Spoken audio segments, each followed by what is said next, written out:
الشيطان الرجيم بسم الله الرحمن الرحيم الحمد لله الذي هدانا إلى الصراط المستقيم والصلاة على من اختص بالخلق العظيم وعلى آله الذين قاموا بنصرة الدين القويم.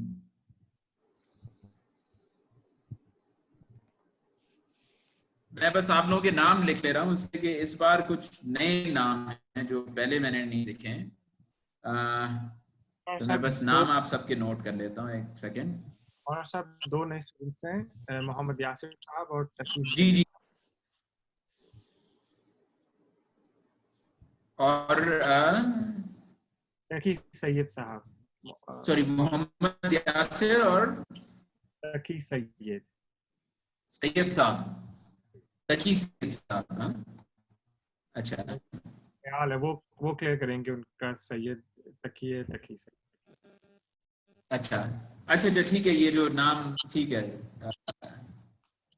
صحیح ہے، اس لیے کہ صرف سید آ رہا تھا.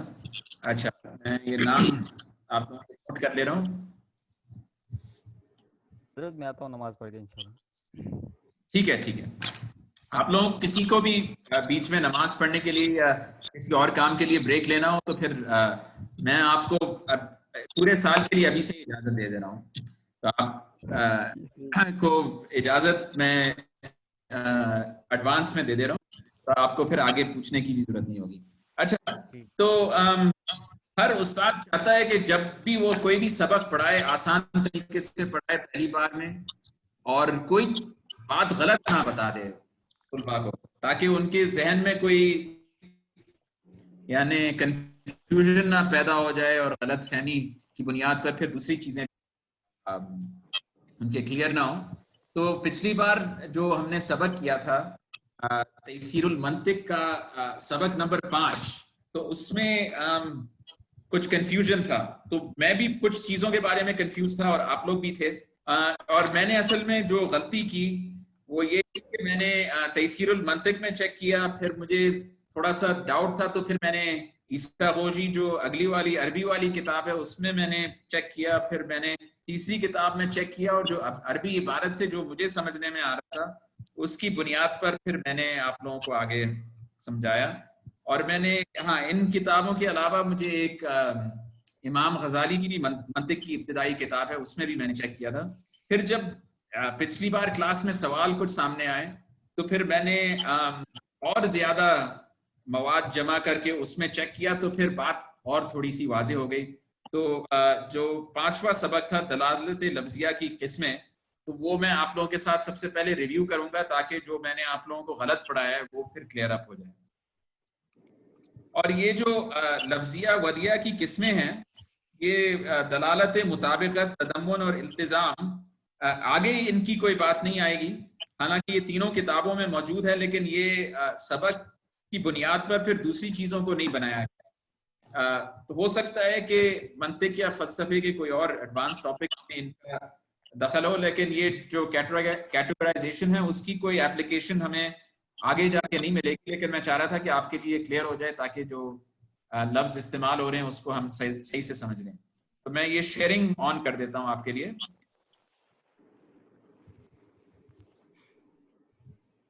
بسم اللہ.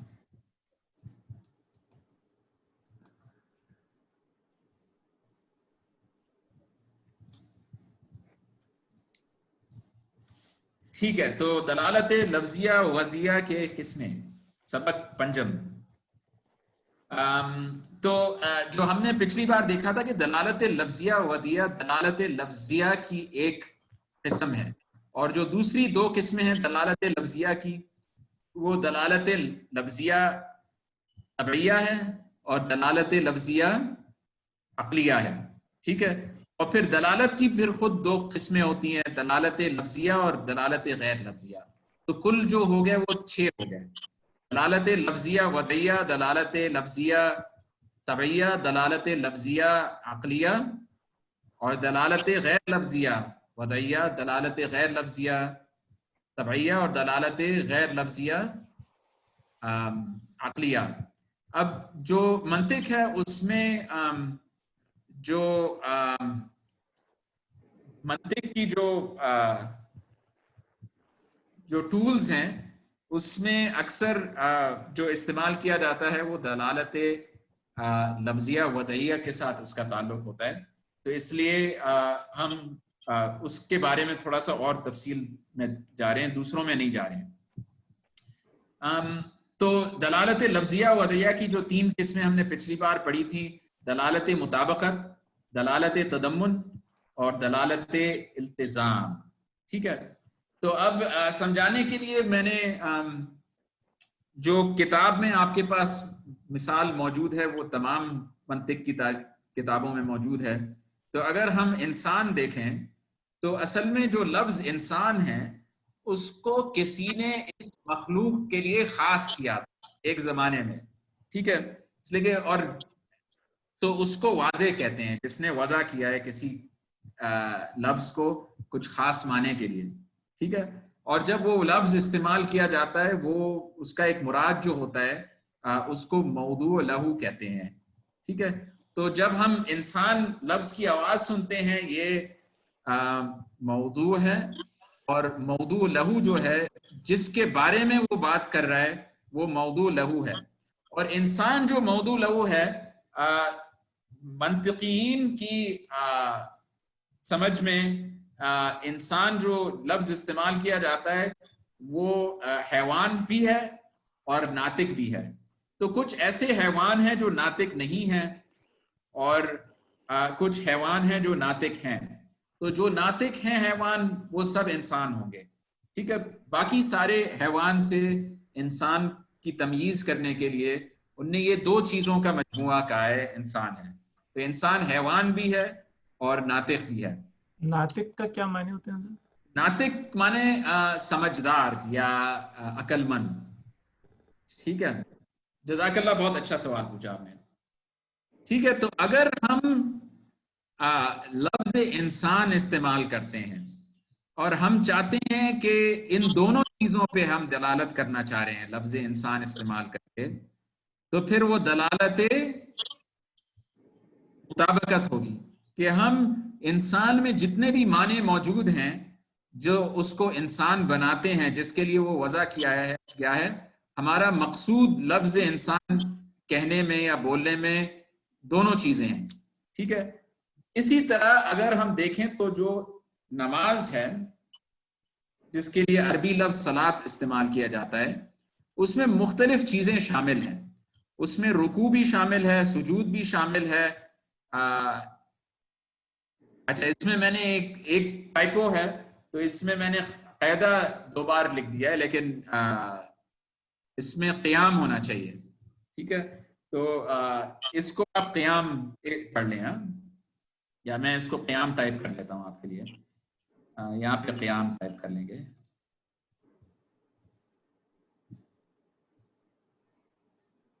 ہاں، تو نماز میں یہ ساری چیزیں موجود ہیں، رکوع بھی موجود ہے، سجود بھی موجود ہے، قیام بھی موجود ہے، قاعدہ بھی موجود ہے، قرات بھی موجود ہے، تسبیح بھی موجود ہے۔ اب بعض اس میں سے فرض ہیں، بعض فرض نہیں ہیں، لیکن جو لفظ صلاۃ ہے وہ شریعت میں ان ساری چیزوں کو شامل کرتا ہے اور اس کے لیے وضع کیا گیا ہے۔ تو اگر ہم جب صلاۃ کہتے ہیں تو ہم سارے چیزوں پہ دلالت کرنا چاہ رہے ہیں، تو اس کا دلالت جو ہوگی وہ دلالت مطابقت ہوگی، ٹھیک ہے؟ تو دلالت مطابقت میں تمام جتنے بھی اس کے اجزاء ہیں وہ سارے شامل ہوں گے، یا معنی میں جو بھی چیزیں شامل ہیں ان سب پر دلالت کرنا چاہیں گے ہم، اور اس کے لیے ہم لفظ استعمال کریں گے۔ اب دلالت مطابقت میں تھوڑا سا الگ ہے۔ دلالت مطابقت میں یہ ہوگا کہ ہم لفظ تو انسان استعمال کریں گے، لیکن جو ہم اس سے مراد لینا چاہیں گے اس میں ناطق شامل نہیں ہوگا، ہم صرف حیوان کی بات کر رہے ہوں گے، یا ہم لفظ انسان تو استعمال کریں گے لیکن جو اصل میں خاص طور پہ جس معنی کی ہم بات کر رہے ہوں گے وہ ناطق والا معنی ہوگا، حیوان والا معنی نہیں ہوگا۔ تو مثلاً اگر ہم کہتے ہیں کہ انسان اشرف المخلوقات ہے، اور انسان ہمیں پتہ ہے کہ حیوان اور ناطق دونوں ہیں، لیکن حیوان ہونے کی وجہ سے اشرف المخلوقات نہیں ہے، ٹھیک ہے؟ اشرف المخلوقات ناطق ہونے کی وجہ سے ہے، ٹھیک ہے؟ اب اگر ہم کہہ رہے ہیں کہ انسان کوئی آرام کر رہا ہے اب جو ہم یعنی اس جملے میں جب ہم انسان استعمال کریں گے تو اصل میں جو ہمارا معنی ہوگا وہ اس کی جو حیوانیت ہے جس کی وجہ سے اس کو جسم کو راحت اور آرام کی ضرورت ہے وہ حیوان والا اس کا ناطق والا نہیں ہوگا. تو اگر ہم صرف حیوان پر دلالت کرنا چاہیں تو انسان استعمال کریں، لیکن جو دلالت ہم کرنا چاہ رہے ہیں وہ صرف حیوان پر ہو. یا صلاۃ لفظ استعمال کرنا چاہیں لیکن اس کے جز سجود پر ہم دلالت کرنا چاہیں، کل پر نہیں کرنا چاہیں، صرف ایک جز پہ کرنا چاہیں تو یہ دلالت تضمن ہوگا. تو یہ ٹائپوز سے کوئی چھٹکارا نہیں ہے آج. ٹھیک ہے، بسم اللہ. یہ میں نے آپ لوگوں کو صحیح کر دیا. اچھا، تو یہ دلالت تضمن ہو گیا. اچھا، اب دلالت تضمن میں آپ دیکھیں گے کہ یہ جو حیوان ہے نا انسان سے خارج نہیں ہے، انسان خود حیوان ہے، انسان خود ناطق ہے. ٹھیک ہے، تو یہ دونوں چیزیں جو ہیں وہ انسان کی انسانیت کا حصہ ہے، یہ عارضی نہیں ہے. اچھا، اب جو نماز میں بھی اگر آپ دیکھیں گے تمام چیزیں نماز کے اندر شامل ہیں. ٹھیک ہے، یہ نماز کے جز ہیں. اب جو دلالت التزام ہے وہ آپ لفظ تو انسان استعمال کریں گے یا لفظ آپ صلاۃ استعمال کریں گے، لیکن آپ کا معنی نہ یہ ساری چیزیں ہوں گی یا یہ ساری چیزیں، نہ ان کا کوئی ایک جز ہوگا. وہ آپ کا جو معنی ہوگا وہ انسان یا صلاۃ سے کوئی خارج چیز ہوگی جو اس کے لیے لازمی ہے.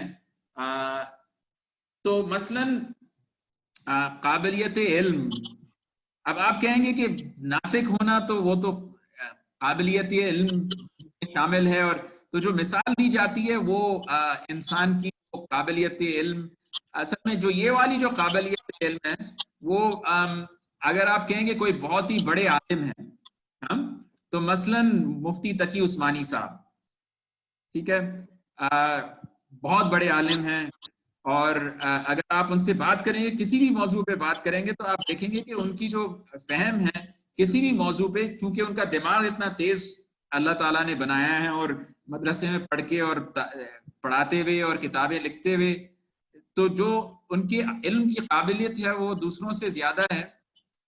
لیکن اگر آپ دیکھیں گے کہ جو انسان جو ہے اس میں کچھ نہ کچھ قابلیت علم تو ہوتی ہے. ٹھیک ہے، تو جو کتابوں میں مثال دی گئی ہے قابلیت علم کی انسان کے لیے، وہ اس کے بارے میں کہہ رہے ہیں کہ انسان کے لیے ایک لازمی چیز ہے لیکن اس کا ایک حصہ نہیں ہے. صلاۃ کے لیے لازم ہے کہ قبلے کی طرف آپ نماز پڑھیں، لیکن قبلے کی طرف نماز پڑھنا ضروری نہیں ہے. ٹھیک ہے، تو یہ جو چیزیں ہیں جب آپ انسان کہتے ہیں تو شاید آپ کے ذہن میں قابلیت علم کا تصور آ جائے، اور شاید اگر آپ صلاۃ کہیں گے تو قبلے کا تصور آپ کے ذہن میں آ جائے. تو جب آپ کسی لفظ کو اس طریقے سے استعمال کرتے ہیں کہ اس کا کوئی لازم جو اس کے ساتھ معنی موجود ہے لیکن اس سے خارج ہے، تو اس کو دلالت التزام کہتے ہیں. تو مثلاً اگر کہیں کہ زید شیر ہے، ٹھیک ہے، تو نہ آپ شیر بعینی ہی شیر کی بات کر رہے ہیں کہ واقعی میں جو زید ہے وہ ایک جانور ہے اور وہ یعنی گوشت کھاتا ہے اور دوسرے جانور کو پکڑ کے اپنے ہاتھ سے اس کو یعنی اس کو پکڑتا ہے اور کھاتا ہے. ٹھیک ہے نا، ہم اصل میں اور نہ ہم کہیں گے کہ وہ زید وہ شیر کا حصہ ہے. اصل میں جب ہم شیر لفظ استعمال کرتے ہیں تو ہمارے ذہن میں ایک دم سے بہادری کا تصور آ جاتا ہے. ٹھیک ہے، تو اگر ہم کہیں گے کہ زید شیر ہے تو اس میں جو دلالت لفظ شیر سے کی جا رہی ہے وہ دلالت التزام ہے. وہ ایک معنی ہے جو شیر کے ساتھ آپ کے ذہن میں جڑا ہوا ہے، لیکن وہ شیر سے یعنی شیر الگ چیز ہے اور بہادری الگ چیز ہے. بہادری آپ کو شیر کے علاوہ بھی مل جائے گی. ٹھیک ہے نا، دلالت التزام ہے یہ اس شے سے خارج ہے اور وہ آپ کے ذہن میں دونوں چیزیں ایسے جڑے ہوئے ہیں کہ جب آپ شیر کہیں گے آپ کو